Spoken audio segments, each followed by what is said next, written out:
What is going on, everybody? Welcome back to the channel. And today I have my Pittsburgh Steelers season preview for y'all, so let's hop into it.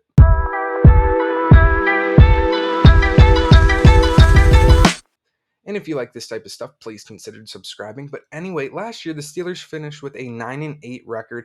They missed the playoffs. It was third in the AFC North, but hey, at least they finished above 500 once again for coach Mike Tomlin, who has never had a losing record as the Steelers head coach. So that is something to be proud of, I guess, if you are a Steelers fan. So anyway, starting off with their notable free agent signings, they brought in linebacker Cole Holcomb, then they grabbed offensive guard Nate Herbig, cornerback Patrick Peterson, linebacker Elandon Roberts, offensive guard Isaac Samalu, safety Keanu Neal, linebacker Quan Alexander, and wide receiver Miles Boykin. So once again, not too many guys, but still a lot of veteran guys that have been around the league. They also made a trade for wide receiver Allen Robinson, so just a weapon on that offensive side of the ball for Kenny Pickett, who still I think is one of the weaker links on this Pittsburgh Steelers team. So just getting him weapons is always a good thing. They also re-signed guys like defensive tackle Larry Ogunjobi, tight end Zach Gentry. They re-signed both backup quarterbacks as well in Mitch Trubisky and Mason Rudolph. So if Pickett doesn't pan out, the Steelers still have a plan B and C in Trubisky and Rudolph. So just kind of a safety net there. Also, linebacker Alex Highsmith got an extension, and safety DeMonte Casey.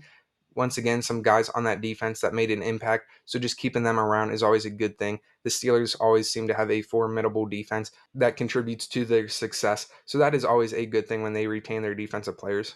But as I say that, all of their notable departures I have on my paper are from the defense. So safety Terrell Edmonds, linebacker Malik Reed, linebacker Devin Bush, and linebacker Miles Jack, who Miles Jack did go and retire, I believe, once he signed with the Eagles. But still, that's besides the point. They still lost those four guys, mainly in the linebacker room. A minor hit to the Steelers' defense, but I think they did a good job with their free agent signings and whatnot. And they don't have any staff changes, so there's no need to worry about anything new. It's going to be the same brand of Steelers football, so no big deal. But they had a really good draft class. This was probably one of my favorite draft classes of any team, and I'm a Browns fan for crying out loud. But yeah, so first off, they got offensive tackle Broderick Jones, one of the better offensive tackles in this past year's draft. Then they grabbed cornerback Joey Porter Jr., which was a Pittsburgh legacy as his dad played for the Steelers as well. Then they grabbed defensive tackle Keanu Benton, a really good pick. Tight end Darnell Washington out of Georgia. He had like a monster NFL combine. So once again, just kind of a freak of nature on that offense to give Kenny Pickett the weapons that he can go out there and be successful. Then they grabbed linebacker Nick Herbig, cornerback Corey Trice, and offensive guard Spencer Anderson. Some of the later guys right there are kind of depth guys, but I still think Herbig could make it in that league. Washington was a great pick. Benton, Porter, Jones, all of them really good picks to help improve the Steelers team. But the only downfall is the Steelers playing the AFC North, which in my opinion is the toughest division in football. So let's just move over to their schedule and my record prediction for the Steelers. Now, so in week one, they have the San Francisco 49ers, and this is just a tough break for the Steelers, in my opinion, as the 49ers are a really good team. So I think they lose in week one to the Niners right here. Then in week two, they have Cleveland, their first of two matchups, and this is a Monday Night Football game.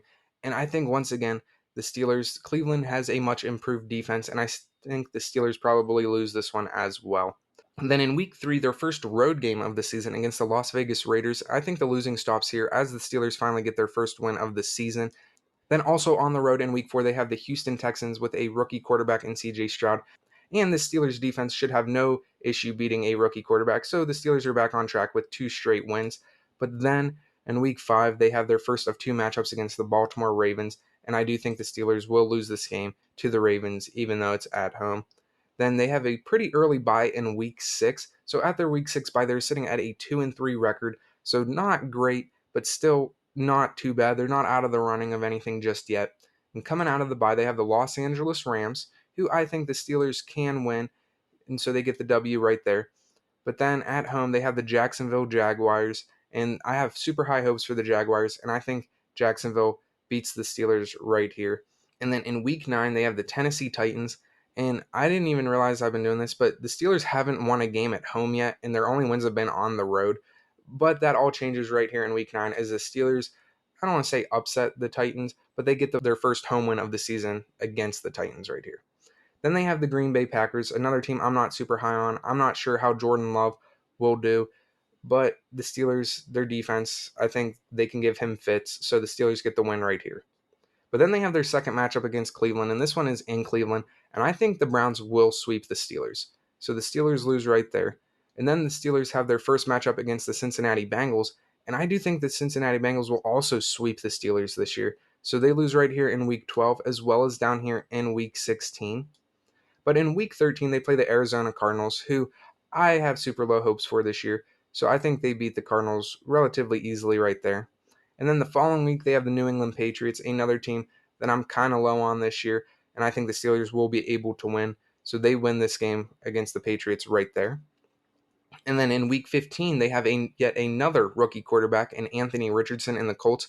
So the Steelers are on a nice little 3-game win streak right here before they lose to the Cincinnati Bengals team again, which we already talked about.